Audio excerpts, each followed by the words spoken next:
Hi, how's it going? Great. So that's a big poster you got up there. Actually, Jeremy, this is Janine. I met you 4 years ago when you came to Olinca.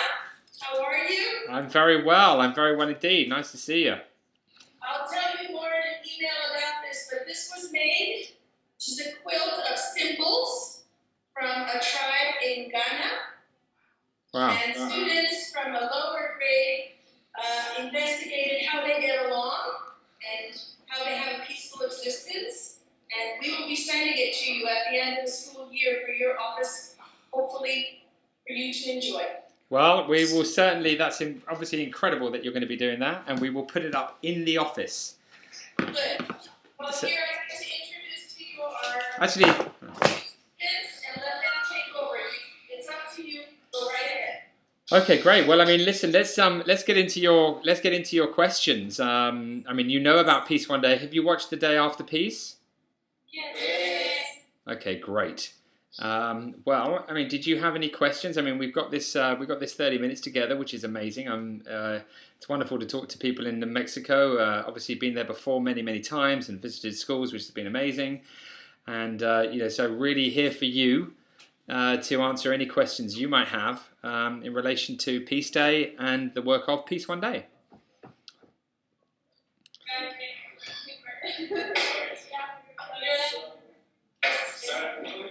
Stand up. I stand up. Okay. Well, I have several questions, but one of them was, which benefits can Peace One Day give to developing countries? Well, I think that. Thank you for your question.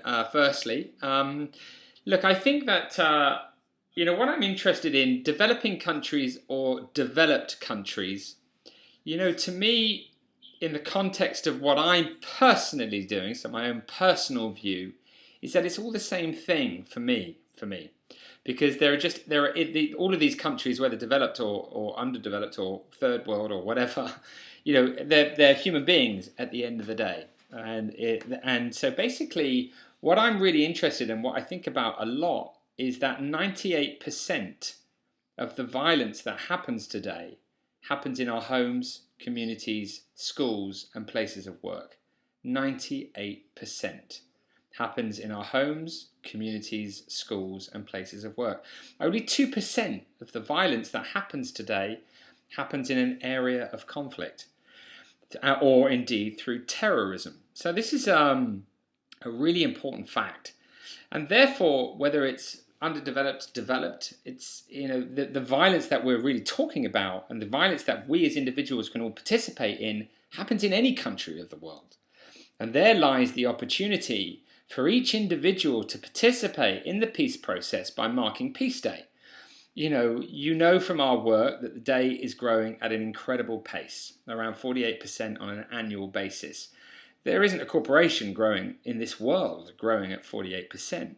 And the day is becoming so successful because schools like your own and schools around the world and NGOs and domestic abuse organisations and police forces and governments and UN agencies and intergovernmental organisations and mayors and cities are really embracing the day and using it as an opportunity. Now, to talk about peace, to do peace building work. And so that's really important. It's really interesting. And the other thing that's amazing about the day is that it's saving lives. It's decreasing violence. So this day, the 21st of September, is the day when more people think about peace than any other day of the year. It's also the day where there's the greatest decrease of violence on any given day. And that's remarkable, absolutely remarkable. And that's because schools are embracing it. So for example, a headmaster or a headmistress will write to us and say, well, in our school on the day, there was no bullying because the young people have gone through lesson plans and through their art or their poetry, literature, music, sport, religious studies, whatever it might be, they are carrying out actions that are manifested on the 21st of September. And as a consequence of people thinking differently about their relationships with one another because they're acting on this day of peace, then behaviour changes. And that's what's decreasing violence. which is a really incredible thing. So your observation of this day in your schools on that day, but then doing things in your community on that day, or bringing your family together on that day, is what peace building is absolutely all about. Because if we're to decrease the 98% of violence that happens today, which we are all participating and is around us, then we can make a massive contribution to a more peaceful and sustainable world. So that's really the answer to your question. It can contribute to any kind of country, no matter what development is involved, because ultimately it's about the individuals of a country embracing the day and taking action. So thank you for your question. Who's next? What is the purpose of having one day out of 365 where there is no violence if there are 364 killings and violence in many countries go on without stopping? Well, I think it's a really good question. I mean, if you imagine that there are 365 mountains in front of you, 365 mountains in front of you, and none of those mountains have been climbed, then you are, if you're running a campaign, or if you want to show that these mountains can be climbed, then what you do is you choose one mountain and you climb it. And when you climb it and you get to the top of that mountain and you see the view, it's inspiring, and it generates hope and a belief that other mountains can be climbed. And that's when you set about climbing another.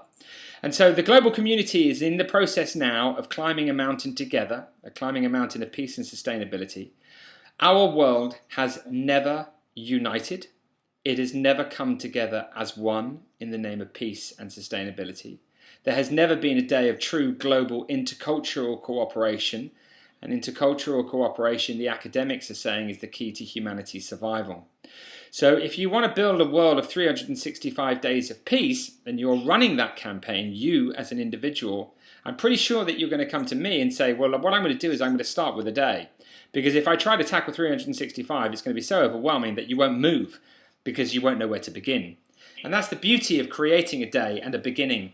I think also, when we look at, today is October the 19th. We are 300 more days away, but we're having a conversation about peace and sustainability today. And we're going to be thinking about this day from now. And it doesn't mean we're going to think about it every day and carry out actions every day, but the mere fact that we're having a conversation right now is what peace building is all about. So the work that we're doing here and what the day represents is an opportunity for us to build peace, to build belief, to build hope, to build that sense of actually we are all in this together. And how are we going to demonstrate that? You cannot demonstrate it unless you create a moment in which we can unite in the real sense of what the United Nations is all about. So it's a very simple answer in many ways. And it is a simple answer because I'm a simple person. I've got no qualifications. I left school at the age of 12. I'm dyslexic. I was bottom of the class. I was humiliated. I was told I was thick. And I believed I was thick until a few years ago when I realized actually I'm not that thick. But so it's that's what the day's about. It's that sense of that kind of like, well, we're going to climb this mountain and we're going to do something really profound. The other thing is that in essence, what is the day about? The day's about forgiveness and reconciliation. So a lot of people on the 21st of September will say sorry to somebody. And you and I know that if you say sorry to somebody on the 21st of September and you bring your family together because a brother and sister might not be talking to each other, then you don't go back to where you were on the 22nd. You actually continue that peace. So the day is an opportunity for us to kind of go, right, what bridges are we going to build? What discussions are we going to have? How am I going to realize my vision of what peace looks like? Oh, great, I have the mountain to climb for what my vision's about. And you might take 6 months to realize that moment. But in those 6 months, you're already thinking about peace, and therefore you're behaving differently. And therefore, the world's a more peaceful place.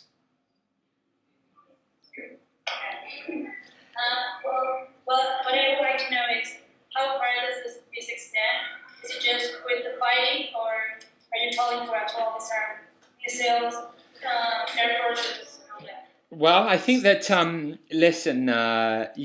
really, if we go back to the original question about developed or underdeveloped, that, really what I'm thinking about is the 98% of the violence that's going to happen today. It's really important just to kind of acknowledge this thought and really think about this what I'm saying, and that is because it's a very good question you ask. But I really want to just say, like, the violence that's happening, the war that humanity faces, is in our homes, it's in our communities, it's in our schools, and it's in our places of work. The media is showing us a different story. It's showing us the war that's raging, in certain countries. And that's because it's kind of easy to photograph. There's images that make it useful for those, creators of that content. But there's a hidden war, and that's the war that we sometimes can notice when we go home or when we walk home, or indeed happens in the playgrounds in our schools. We see it. We will see people at school who are unhappy, who are feeling left out. And that's our opportunity to go, no. What we're seeing right here around us is really what we've all got to, participate in and look after our colleagues in the way that we will want our governments to look after the people of their countries or indeed other countries. So we're the peacemakers. The real change is in our hands. It is not in the hands of governments. It is in our hands. In some contexts, of course, it's in the hands of the governments. But that primarily relates to the 2%. Of course, there are some governments, where the reason why there's so much instability is because there's no infrastructure, there's no police, there's no housing, there's no health, there's no education, and of course it's very difficult for people to survive. And that in itself then creates a domestic problem. But, we really need to think about, because otherwise what happens is it allows us the opportunity to separate ourselves from the problem and look over there. Okay, the problem is over there. The problem's not here. And I think what we all need to do as individuals is when we're thinking about creating a more peaceful and sustainable world, we need to look at the role that we can play as individuals. And if every individual was doing that, you'd see a decrease in the 98% of violence, which is far greater than the 2%. For every one person that dies in an area of conflict, 9 are going to die in an area that's not in conflict. Gives you a sense of the scale of the problem. So it's really, and that's very empowering for you. I know that in your country and in my country and in many countries, there are things that are going on that disempower us, that frighten us, that we feel they're much bigger than us and that we can't do anything about it. But the truth is we can. We don't need to blame or shame anybody, and therefore we don't need to be frightened of our actions because we're not blaming and shaming. But we mustn't give up because we are disempowered by the imagery and what's being said. And that's really the real obstacle in the way of peace is lack of belief that we as individuals can change things. And for you as young people, you have to believe that you are the key to humanity's survival, because you are. And that's an amazing thing to start getting your head around. Because as you go into business, as you become a mum or a dad, as you work in community, as you work through school, you are the change makers. You are the ones who are going to create a better environment within your school and set a precedent for the younger generations who look at you as an older generation within the school and aspire by your actions and by your sensitivity to those who might be feeling left out. Because if you look back at history and you look at the great individuals that have changed the world, they're individuals. You look at it, look at the great peacemakers, Mandela, Mother Teresa, Rosa Parks, Gandhi, and many others. These were individuals who had dreams or visions or made a decision and changed history forever. Yeah, and that's you. My turn. Like, how do you expect every race, religion, and different culture in the world will try to tolerate and join each other in one day? Well, I think that yes, a very good question. Thank you for your question. I think that what we're doing at Peace One Day, and it's now happening on a massive scale. I mean, we've worked with companies in Mexico, large corporations, and lots of schools, and there's a hell of a lot that goes on in Mexico. Mexico's a city that cares, country that cares greatly about peace. There's a lot of passion and a lot of courage there. It's an amazing city, amazing country. And I think that what we're doing at Peace One Day, and what you're doing effectively at your school, is we are communicating out to governments and intergovernment organisations.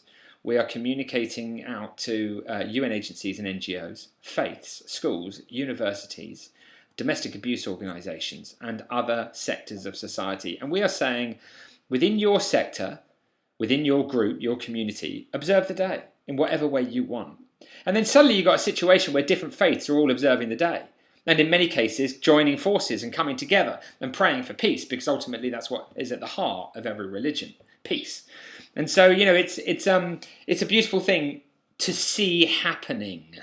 The day is impartial, apolitical, non-judgmental.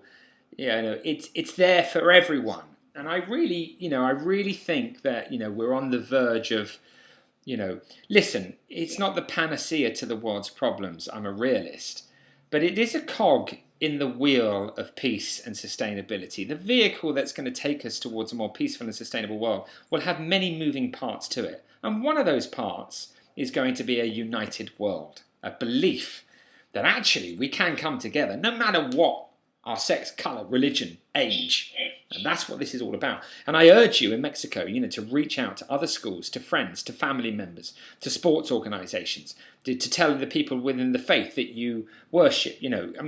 Really, use the day in as many ways as you can. I mean, Vicente Fox, your president, I've been over there and met with him, and I spoke to him only a few weeks ago. He's very committed to this day and really wants to open some doors for us, in Mexico and Latin America, and I will look forward to having further discussions with him on that. Jeremy, I'm going to interject. How can we help your organization here in Mexico? Well, I think it's a great question. I'm glad you've asked it. Thank you for that. I think that the most important thing that you can do is make sure that the school is observing the day across, at every age level, through all kinds of wonderful ways. Any lesson that a child learns, if you go to the free materials, which of course are available in all languages, then there is something for every lesson, pretty much. And it would be wonderful if your school was really honouring the day creatively, that was educational and informative and built on what a young person needs to learn and the skills that they need to learn. So it's going to fit the portfolio of what a teacher needs to do with a young person. I think also there are going to be other schools that you know. There will be sister schools, brother schools, however you care to phrase it. But there will be other schools that you as teachers know. And I think for you to reach out and to say, look, Peace One Day has been doing things in Mexico. We've been doing things on this day. A lot of Mexicans do things on this day. And see if you can urge those other schools to join in. If there's a teachers' network, to tell that teachers' network. For these young people, I see a big white wall behind you all, a whiteboard. I'm just imagining now that becoming a world map. And if it were a world map, the amazing thing is, if I asked you if anybody knows anybody in another country, you're all going to put your hands up. And it's likely that you know people in probably 10 or even more countries, each one of you. It's incredible how globally connected you are through family and friends and networks and parents. So there's an opportunity for you to carry out a process where you could reach out to other people in the world and you could put a little marker, a little flag or or your own personal face, whatever it might be, on each of those destinations around the world where you've got somebody active for the Day of Peace. And in doing that, you're going to have to write letters. You're going to learn about the world. You're going to see and look at a country that you've never looked at before because your friend just told you they had a friend there and they've now got something going on Peace Day. So there are many payoffs, if you like, to carrying out a process like that. And it might be that you choose schools and you say, well, because of these 1, 2, 3, 4, 5, 6, 7, 8 students that I can see, and for those that are the other side of the camera, forgive me, but the 8 students that I can see effectively could literally be igniting the world. And I find that really exciting, that you could suddenly be making peace unfold and impacting people's lives in a moment of hope. And out of that hope comes thoughts, creative thoughts, that impact the way in which you as businessmen and women will become. And that's, I think, important. So I think the scale in relation, to the Janine's thought there is an amazing question. And it's like, how far do you want to go? You have to work out how much time you have available, because you need to. A great campaign is based on working out your time. You can only do so much, and so set the bar at a level which you're all going to be comfortable with. Whether it's 5 minutes a week, whether it's 30 minutes a week, whether it's an hour a week. 9 students now; it's getting bigger all the time. And set the bar where you want to get it. But joining on Facebook, Peace One Day, following at Jeremy Gilley Twitter, your photograph of your school will be on there within minutes. In terms of us interacting, these are all great ways to become involved. And I really wish you the very best with whatever it is you choose to do. But whatever it is, tell as many people as you can. Because also remember that 2% of the people that you tell will be less violent. The amazing thing about the amount of people that are involved on the day is approximately 2% of those people change their behaviour. Because you're involved in a peaceful activity. It's like Mother's Day. On Mother's Day, I take my mum flowers, I tell her I love her, I make sure that everything's really sweet that night because it's my mum's night. Now, I don't know it, but I've changed my behaviour therefore, haven't I? I've gone, this is the special day. This is the day where everything must be sweet, for my mama. Yeah? So and that's the same on a day of peace. You don't know it, but because you're involved in it, you're like, okay, well, I'll be really nice to that person. I haven't spoken to that person before. Hey, how you doing? And that's peace building. Don't underestimate it. It really is. It's big. Thank you.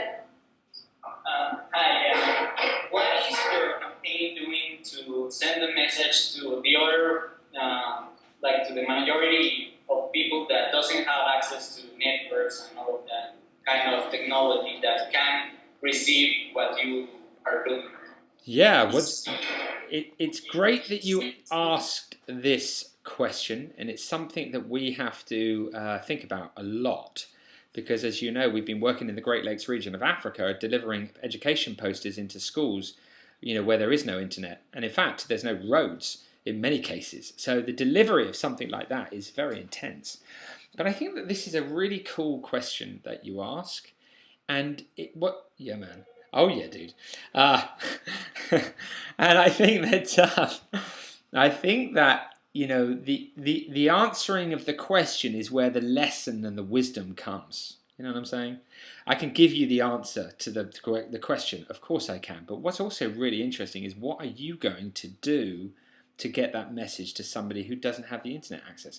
There will be places in Latin America and Mexico maybe, where they don't have the internet access. And you might take it as your own personal challenge to kind of go, well, look, I'm actually going to find a spot which might not pick up through social media, or might not be able to email, and I'm going to do something that's going to get this happening somewhere really remote.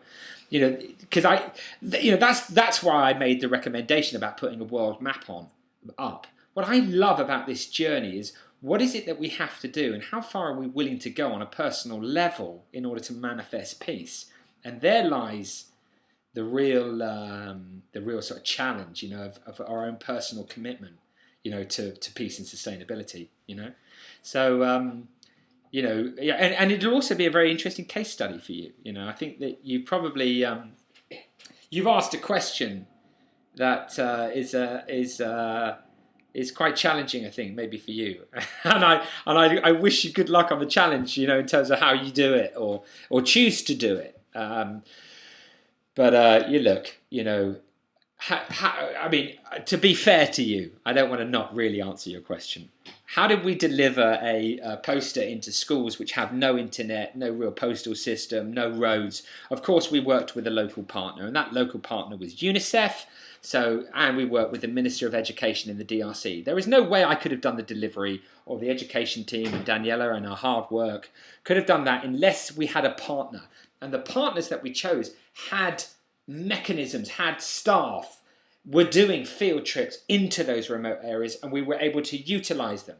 Another example, in Rwanda recently, we found 360 young peace ambassadors, if you like. Each was given 10, 20 posters and took them out to all of the different provinces where the 360 people came from. And they delivered in a way that we could not have delivered. So there is always a way up the mountain. There is always a way to the top, always. And the beauty and the excitement is when you can't get up it.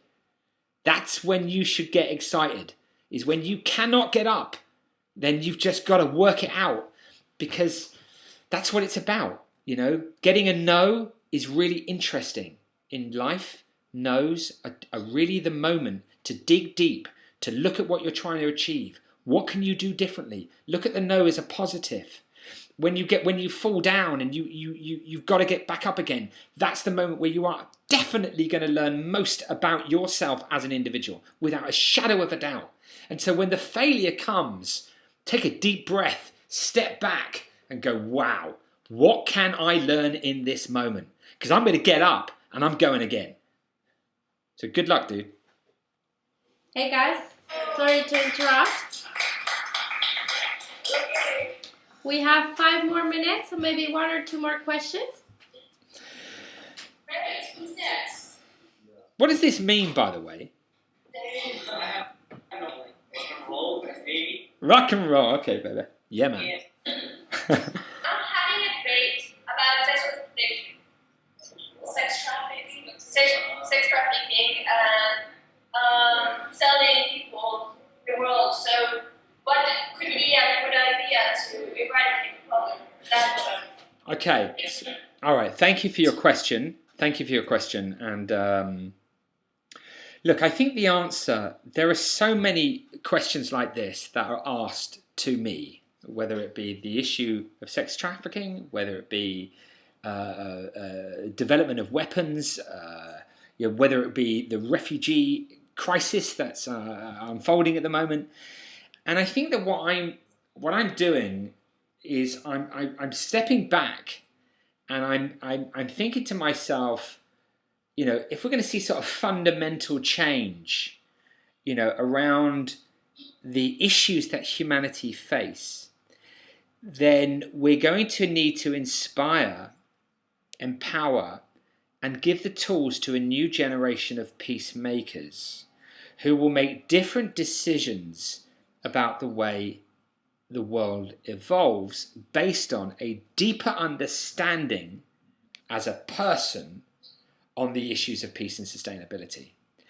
So it's important for me to keep doing that, because otherwise, if I were to take on the individual incredibly important issue that you happen to just raise, then our organization would cease to operate, because there would be too much for us. So what I'm interested in is that there are many groups that are dealing with the exact and important, incredibly important issue that you pick up on, who are working very hard to deal with that specific issue.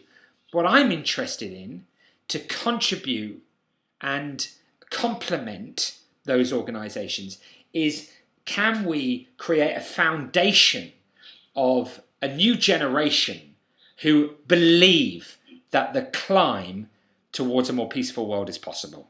Does that make sense? So that's why I think it's important for you and your colleagues to, yes, take on the individual issues. That, by the way, you might utilize Peace Day as a way of signposting these issues. That's why the largest coalition of domestic abuse organisation is centred around Peace Day, because they use the day to raise awareness. So it might be that you're an artist, for example, and you choose to illustrate the problem that you've just talked about. And you choose to exhibit that work on the Day of Peace. Because if there was peace, there wouldn't be that problem. So use the day creatively to draw attention to the issue that you're focused on. Thank you for your question. One more question in order, I think. Who would like to speak? Please, go ahead. Somebody who can't be seen, she's coming around. All right, so there's nine now. Excellent. There's actually 10 of us. All right, that's good news. Two teachers. I'm trying to see who else can't be seen. Okay, you go. Yeah, ask your question. Here in Mexico, we have kind of like small wars because of drugs. Do you think legalizing them will bring peace? Well, it's a little bit like the trafficking question. It's as an individual who's impartial and apolitical, it's really difficult for me to kind of comment on the legalization or the criminalization of drugs. What I want to do is step back and say, look, there's a generation of young people who, if we were to have a sustainable and peaceful world, if we're to be able to achieve the Sustainable Development Goals, then those individuals are going to need to be, educated and informed. And through that education and information, then I hope we will see a shift in the level of consciousness around the fundamental issues that we face. It's a very big topic. It's a very big issue. I obviously hope that the governments of the world, not just in Mexico, but in all countries, make the right decisions around these issues. But again, let's go back to the 98% of violence that's happening today, and let's make sure that we as individuals bring our friends and our family and our communities together and those in our schools and make a stand for a more peaceful and sustainable world. And through that moment, talk about the issues that we think are really relevant and would be resolved or partially resolved through a stand by the global community in the name of peace and sustainability. So thank you for your question. Very good question. And listen, you guys have been amazing. The time, I can't believe that 33 minutes is gone like that. I love Mexico. I really do. It's an amazing country, and I hope to come back soon. And, look, I wish you well on your Peace Day plans. And also, in relation to one of the questions, the next 300 days, I hope they're days of peace, and that you look out for your fellow friends in school. And good luck with your preparations. Obviously, Daniela's here, and she'll stay connected with you guys. But thank you very much for your time. It's been a pleasure to talk to you all.